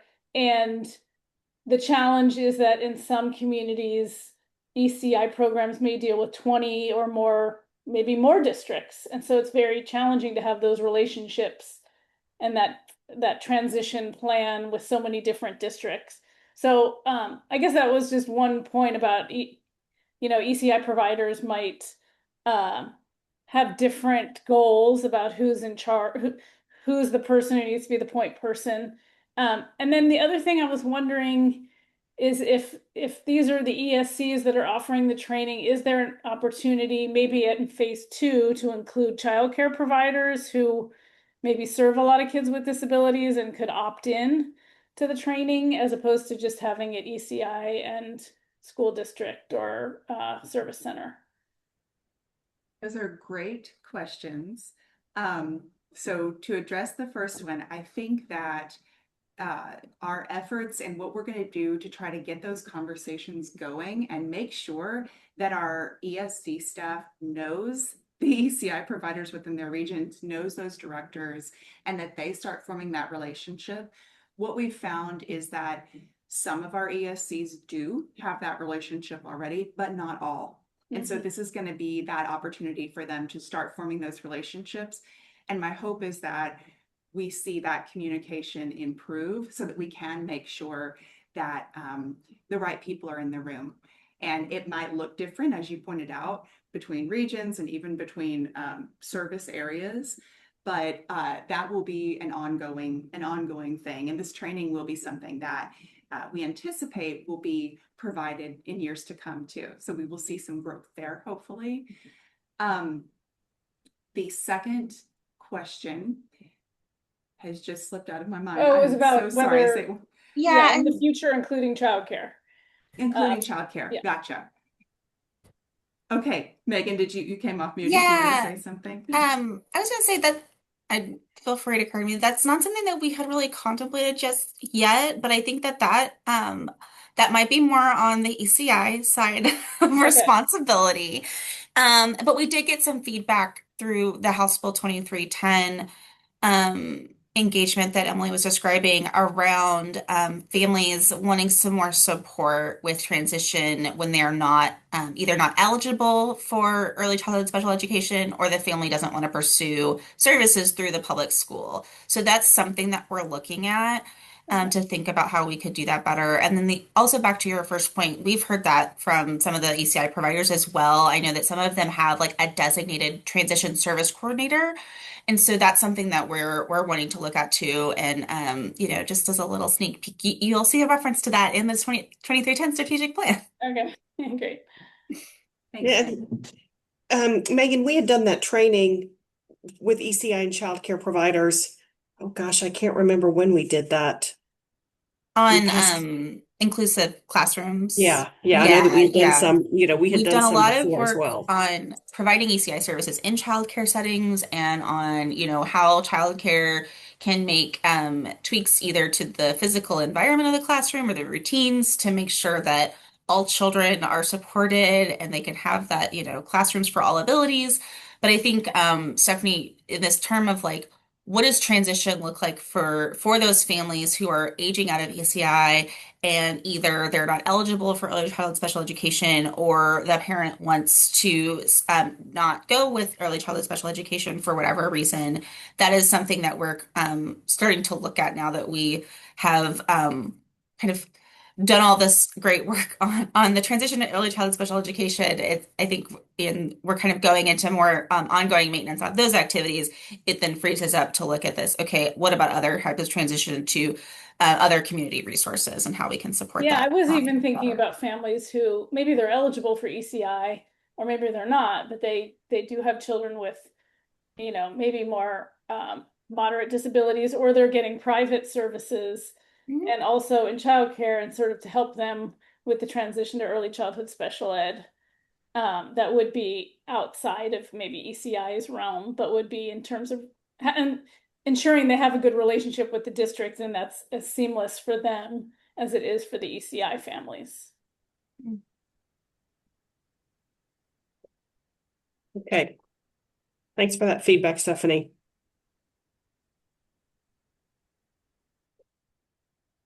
Any other questions or comments before we move to some updates from TWC? All right. We have 3 updates. The first is Rochelle is going to give us an update on Quad Agency. Hi, everyone. Yes, I have some brief updates from our meeting that we held on Tuesday. I don't know how many people were able to tune into that, but the recording should be uploaded soon. I've asked our team to get it on YouTube so that I can then link it on the website. But our agenda was pretty straightforward. we approved our responses to public comments. So if you guys don't know, what we're doing is all the comments that we receive from stakeholders, we are providing sort of comprehensive responses to each of those. And as we end one meeting and prepare for the next one, we'll take those comments and add them to a second document so that we kind of have this running history of things that have been presented to the commission, and what the agencies are doing, can do, can't do, related to those things. So those have been adopted, and that actually has already been published on the website. We also did a few member agency updates. We had HHSC speak about their Rider 165 minimum standards review and the status of that, and some preliminary findings about streamlining regulations. And they also talked about a rule proposal that is going to sort of cross reference childcare services so that providers that are participating in childcare services, part of the minimum standard for providers would be that you're required to follow your childcare services agreement. So cross support of the work. We also went over the review we conducted for pre-K partnership data, and how that information is collected. So we had multiple meetings outside of the Quad Agency Commission meeting with state agency partners, and looked at some of the challenges with getting accurate and complete data about pre-K partnerships. And we came away with several recommendations that agencies have agreed to march forward with. So that paper is also posted on the website that outlines what those actions are going to be. Also, between the last meeting and this meeting, we had multiple conversations with childcare regulation, and came up with some ideas about, for those situations where there are conflicts or reported conflicts between what maybe a mentor or a Texas Rising Star assessor is telling a provider versus what a childcare regulation inspector is telling them, a process for those to get escalated so that our agencies can actually look into that and see where's the disconnect. Is it a true conflict? Is it something that we need to better train on? Is it something that is an individual person's issue with how they're implementing or regulating or assessing? So that document is also posted on the website that outlines what we're going to do there. And we had a few public commenters. We only had 2, I believe, this time. So that is also will be in the when that goes up. And then we announced our next meeting, which is going to be on November 19th, 10 to noon. So that's it. If anybody has any questions, let me know. Any questions? All right. Then next we're going to have Kathy Arwood. She's the director over our Child Care and Early Learning Policy and Program Assistance Department. Hi, good afternoon. So just a quick update on the PDG. So as you know, the PDG came to a close. All of the activities came to a close on March 31st of 2026. We have updated our website. So if you look at the TWC Texas Preschool Development Branch website, you'll see, if you scroll all the way to the bottom under materials, and then also in the reports section, we do have our year 3 accomplishments. We also have that final evaluation report that Dr. Mandel completed. So can read lots of information about everything we did in year 3 of the PDG. Right. Thank you, Kathy. Anyone have any questions? All right. And the last update from TWC, Stephanie Bonnet-Kramer, she's the director of our Early Learning Initiatives Department, has an update on one of our newest statewide initiatives. Stephanie. Good afternoon. Thank you, Reagan. Good afternoon, everyone. I'm going to provide a quick update on the Early Learning Inclusion Training and Education Grant, which we will refer to as ELITE to make it a little easier for everyone. With Childcare Group being the recipient of this grant, activities involving both local workforce boards and childcare programs are well underway. Childcare Group has successfully established contact with all 28 boards, enrolling a total of 291 staff members into their distribution list and launching the registration and pre-impact survey process. They are also working on deploying 16 virtual and 8 regional in-person training sessions for boards and childcare providers over the course of the grant period. And finally, inclusion for children with disabilities, support and resource guides will be developed to provide ongoing technical support to both boards and childcare providers. And that's the short of it. But from talking to the grantees, there's just a lot of interest in this, and so it's going really well. Right. Any questions on our ELITE grant update? Great. Thank you, Stephanie. Thank you. All right. Our next update, Megan, I think we're going to turn it over to you for ECI. Yes, hi. Okay, I actually have a couple. I'm going to start with a broader update that's for HHSC and our early childhood integrated, or sorry, early childhood interagency work group. The HHSC, our Family Health Services Department, applied for and was accepted to the current cohort of the 0 to 3 Infant and Early Childhood Mental Health Financing Policy Project. Despite the name, that project does not provide any funding. But we're really excited that we were accepted, and we've assembled a team that not only includes our HHSC folks, which is ECI, Family Support Services, we have Behavioral Health Services, TWC Childcare and Early Learning has joined the team, and we also have a provider from MHMR Tarrant. And through this project, we will be developing an action plan to build on the infant and early childhood mental health consultation pilot that was funded through the Preschool Development Grant. We're looking at strategies our providers can leverage to sustain this work with other ongoing funding sources. So there will be an in-person convening in September, after which we should be able to share some more concrete information about the strategies and action plan. And Megan, if I can just mention as a reminder, that was a PDG funded initiative, the Infant and Early Mental Health Consultation.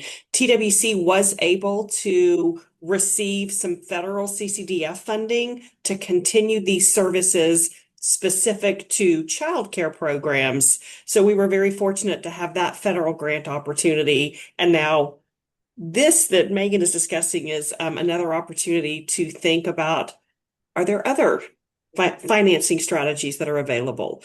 So we do have one in place with that CCDF grant, but hopefully we'll explore others. Yeah, and I think it's really, we learned so much from this experience with PDG that it's really helpful to have it across these different entities in the early childhood system. So we want to make sure that even though, the child care has that funding source identified, that doesn't mean that they're out of the conversation, right? We're all going to continue this collaboration, and if I had $1 for every time I said braiding and blending funding streams, then we'd have the funding for this program. But we're going to keep putting our heads together and figuring out what we can do on this. Okay, so I'm going to narrow back on just ECI. So I mentioned this earlier when Catherine was speaking, but we are always interested in hearing from families and hearing about the impact that ECI has had on their lives. We at the agency has just published some of our family stories on our social media, so you can go scroll through that and see a photo of one of our more recent ECI graduates, Benji, with his ACI team. It's a really touching story. And so if you missed it earlier, I'll put it back in the chat here, but folks can email ECI_outreach@hhs.texas.gov to share their stories with us. And another thing related to Family Voice is that we just have wrapped up our annual family outcome survey. I don't have any other information on it yet. We're pulling the data down, and we'll be doing some analysis, but I can share more at a future meeting. I also have a couple of federal updates. So every year, the Federal Department of Education makes a determination about how we are performing as an IDEA Part C program. And again, this year, Texas got the highest level of determination, which is that we meet the federal requirements and purposes of IDEA Part C.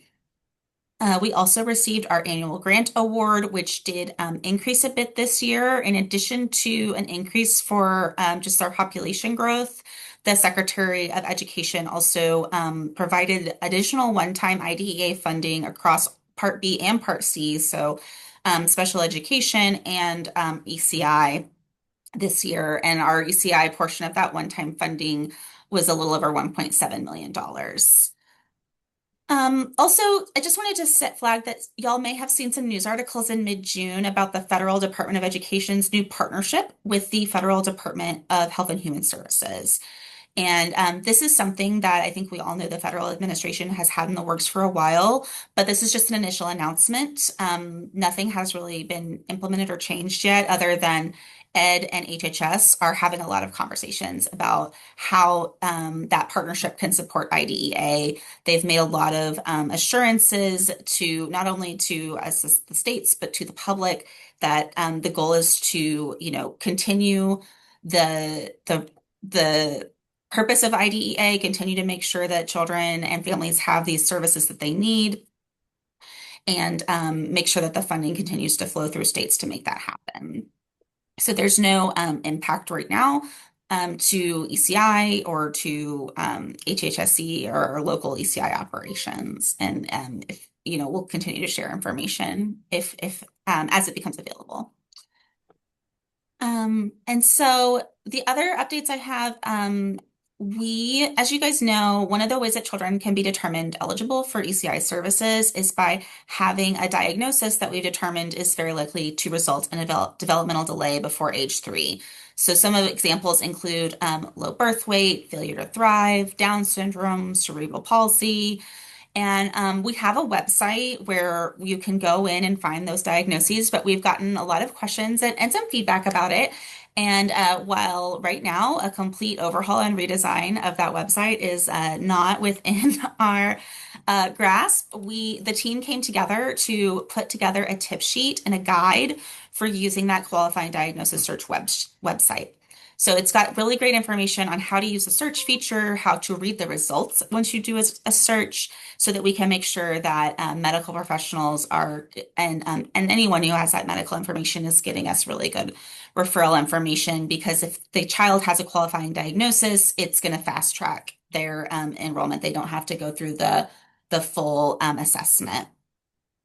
Also, just want to flag, and I'll put this all in the chat too, we do encourage that when we get medical referrals that they're using the physician referral form, and regardless of whether it's based on a qualifying diagnosis or not, that gets us that information. There's a place on there for the qualifying diagnosis. There's also a place where physicians can get document family consent for ECI to share information back with the physician if the family wants that. So a lot of times we have families who want their pediatrician to know what services they're getting from ECI, and ECI has to have that written parental consent to be able to share that information directly with the medical provider. So I put a lot of information there in the chat. Other update is we have posted our service area map on our website. So we're really excited to have the map that you may have seen on some slide presentations that we put together that shows how the state is divvied up into these 39 different service areas. And it is now published on our website. You can go there and download a copy of the map. Make sure that you are always going to the website to get the most current version. We'll be updating it next month because there will be a change in South Texas. So currently, if you look at that map, you'll see that Hidalgo and Cameron counties are split between Easter Seals, Rio Grande Valley, and Region 1 Education Service Center. And effective in September, Easter Seals, Rio Grande Valley will have all of Starr and Hidalgo counties, and then Region 1 Education Service Center will have all of Willacy and Cameron counties. All of the impacted families have already been contacted. Referral sources have also been contacted. They started redirecting referrals in June, and it's been we're doing a gradual transition throughout this month. And then any children who are going to turn age 3 before the end of October had the option, those families had the option of staying with their current program, whether it's Easter Seals or Region 1, until the child ages out and transitions. And then the last thing, I won't go into a lot of details, but we have rule amendments that we'll be posting soon in the Texas Register. You may remember we posted a draft of those on our website in March. These are implementing some bills from the last legislative session, and we will be having 2 public hearings in August. I will put that information in the chat. One of those public hearings is our advisory committee meeting, which I really would love for y'all to attend, because in addition to talking about the rule amendments, we will also have representatives from our ECI programs that have infant early childhood mental health consultation programs, and they will be sharing about those programs, their experience with PDG and other funding, and the impact that it's had on their providers and their families. So I know that was a lot. So happy to answer any questions, but I know we also have some other folks we need to get to for updates. Lots of great updates. Any questions for Megan?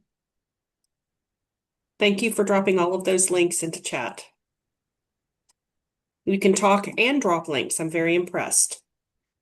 All right. Our next update that we have, I believe Alferma with the Head Start Collaboration Office is going to talk to us this morning.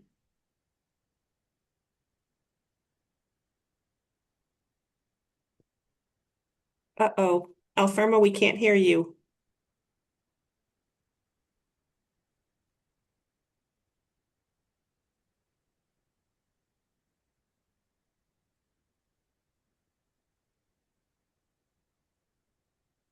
Okay. Can you hear me now?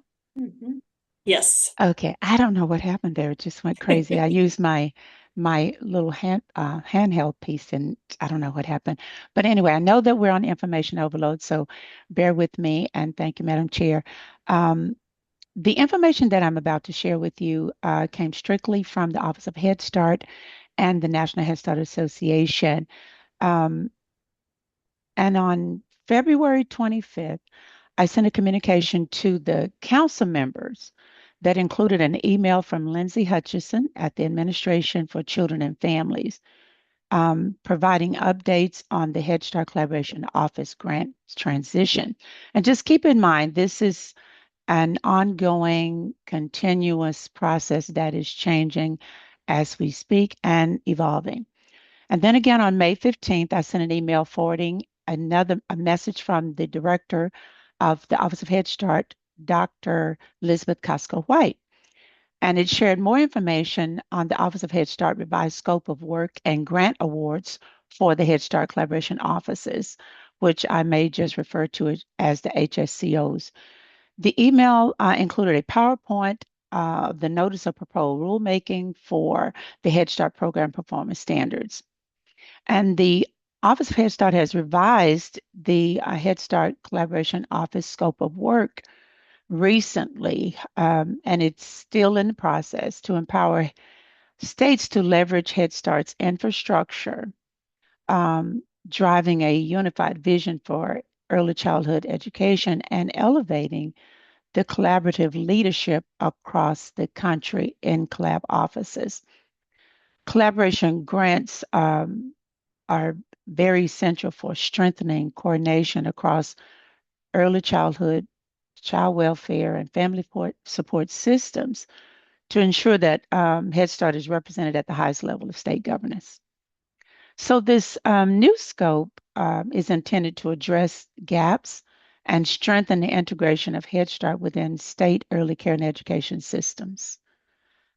Collaboration directors had the opportunity to participate in a meeting with state child care administrators in Virginia a couple of weeks ago, and the state administrators received information directly from the Assistant Deputy Director, Shauna Pickney, from the Office of Head Start regarding the new scope of work. And I also had the opportunity to spend some time talking briefly with our state team, Reagan, Rochelle, Catherine, and I think another person, I can't remember who it was, even though we didn't have any specific state time, which I thought we would, to meet with our state team. And they we had some conversation about this.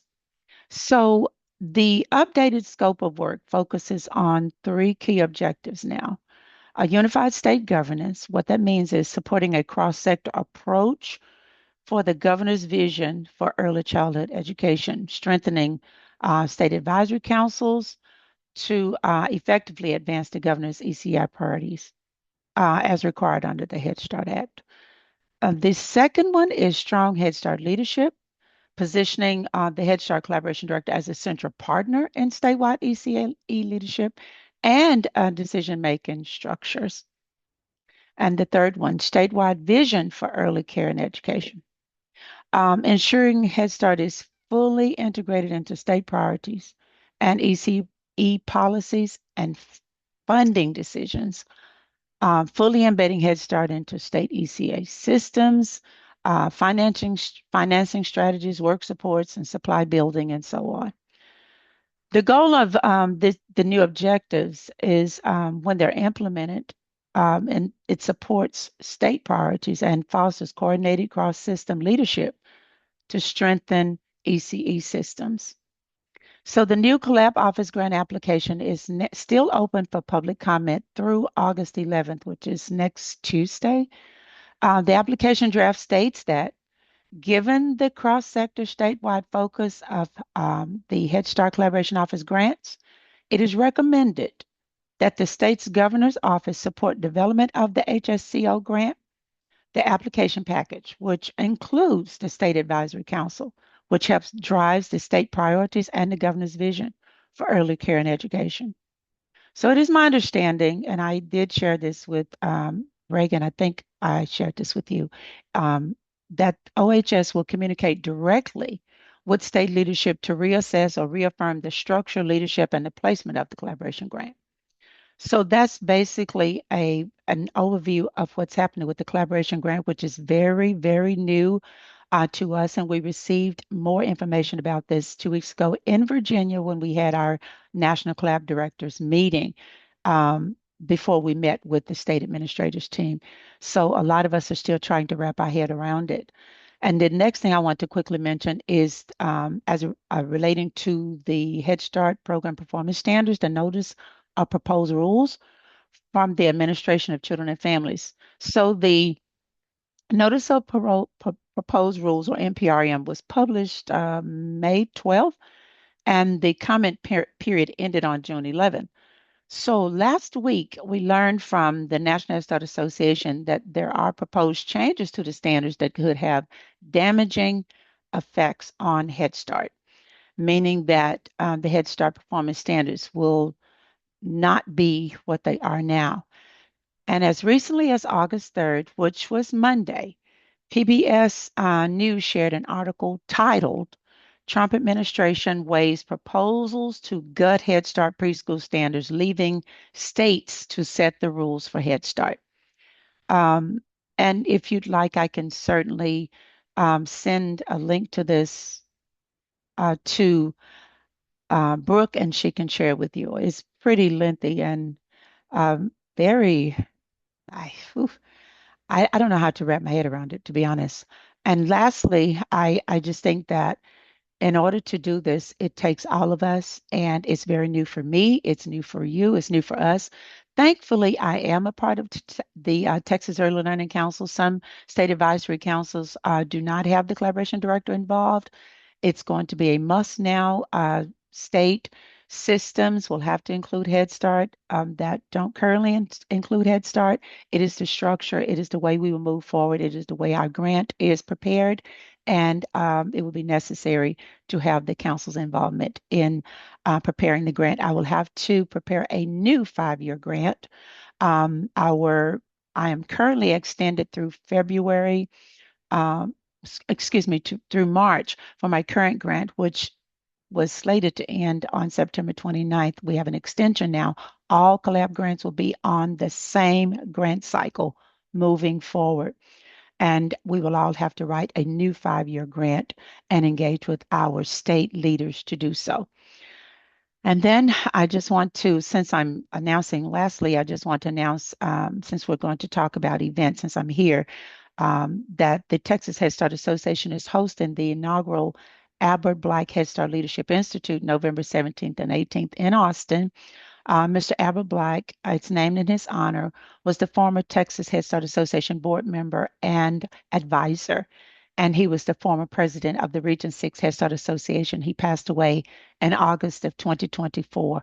So the Institute has been renamed in his honor, and we are very proud of that.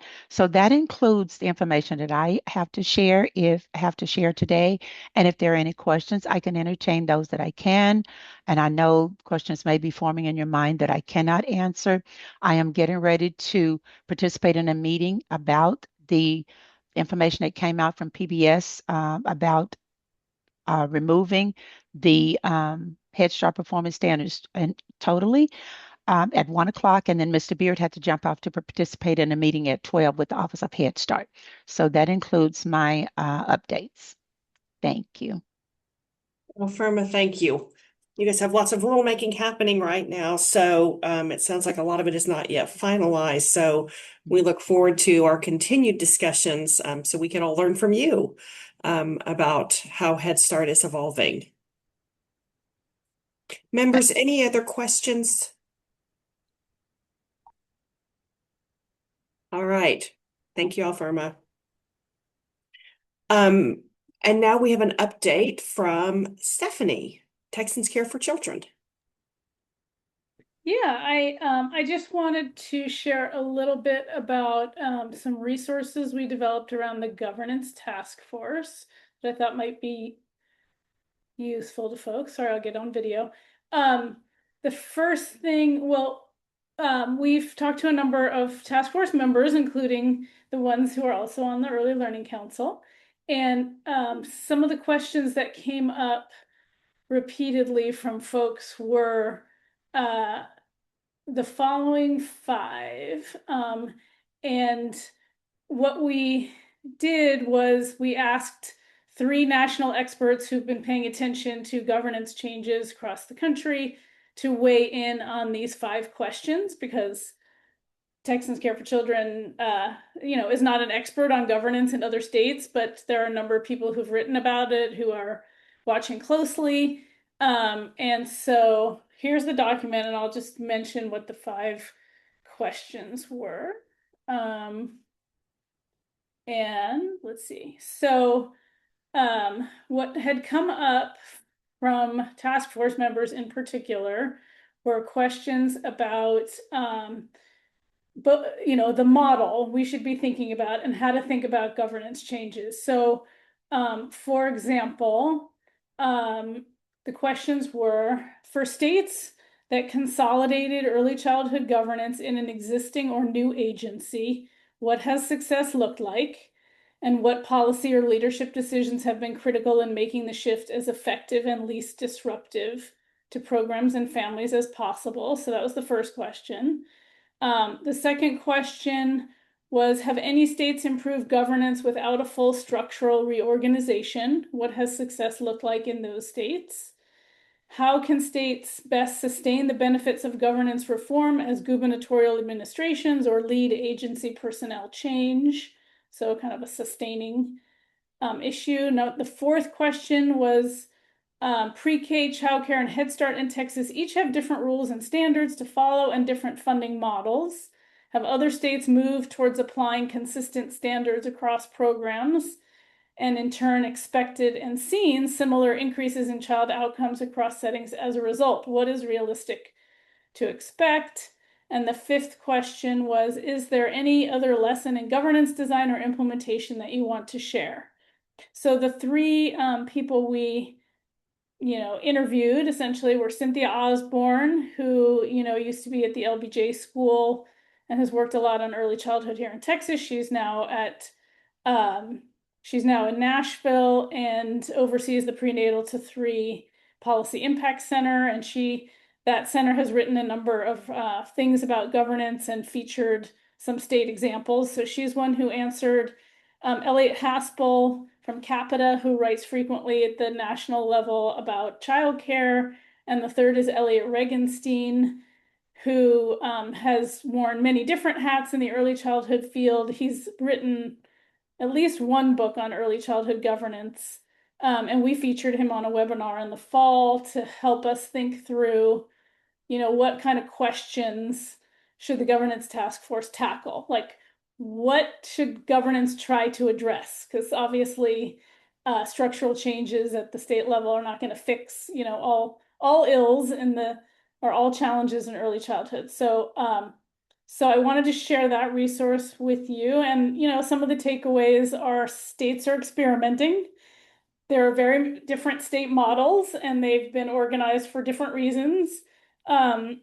Governance transition takes a lot of time, and our expectation should be that, there's got to be funding associated with transition, and that, if there is some sort of consolidation or other change, that should be sort of implemented in a phased-in way, so that there's the least amount of disruption for families, for programs, and also, of course, for state personnel and the efficiency of how things are run. So, and these are a lot of the same issues that I know the task force itself is considering and discussing.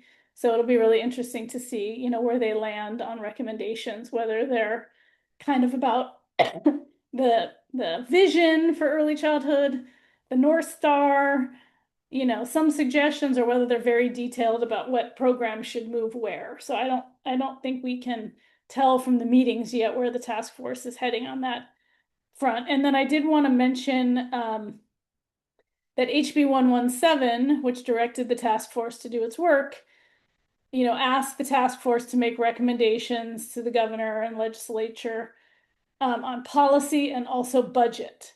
So that is an opening to talk about changes to, how funding is allocated, but also whether there are more resource needs in order to get to the goals we want for kids and families. So Max Rombato on our team testified recently to the task force on the funding question. So I was gonna post his testimony, which I will find in a second. And then I just wanted to see if anybody else had, questions or other comments about the governance issue. And I think Monica mentioned this, but the report will be due in December. And then the expectation is that those recommendations, many of those will probably have to go through the legislature. So we'll see, how that morphs over time from recommendation through legislative bill and so forth. So it's a really interesting time with great opportunities to think about what we want for early childhood in the future. And I do hope that there is a role for the Early Learning Council in whatever, governance shift or improvement is made, because I do think, the Early Learning Council, whether there's another PDG grant or isn't, is a coordinating body of sorts.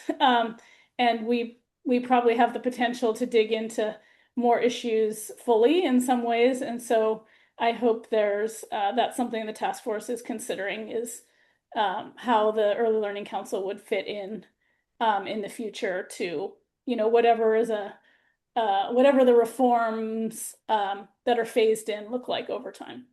So that's Max's testimony there. So I'll end there. Thank you for the opportunity, Reagan. Thank you, Stephanie. All right, any questions for Stephanie? Okay, so we are over time. Let's take it to our next slide, which are updates on early childhood events. So I think everybody can read those. I don't think we need to read those out loud. Just know that those are out there and available.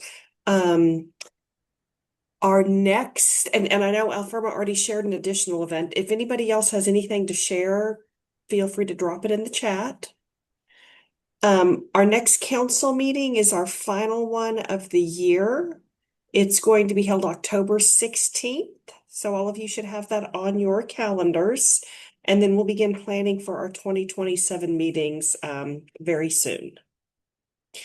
All right. Do any members have conflicts with that October 16th date that you can see?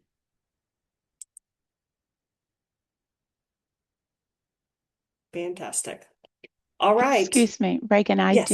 I will be attending our Region 6 Head Start Association Conference in Oklahoma City on that day, and I will not be in attendance at the meeting.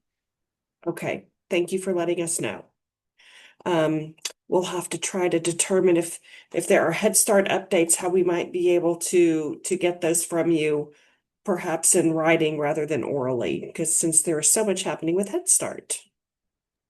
Unfortunately, I had to do it orally because we're just getting this, and I had to kind of compile it, and I shared that with Brooke too. And I had more after the meeting, so I had to share what I can share, and then Yeah. of course other stuff on Monday. So it's a lot, but I will certainly pass it on to her and keep the council informed. Thank you, Ray. That sounds great. Thank you so much. All right. Members, that concludes today's meeting. Thank you for being here. Thank you to the members of the public who joined and those who are still with us for the late meeting. It is 1:06 and the Texas Early Learning Council meeting is adjourned. Thanks, everyone.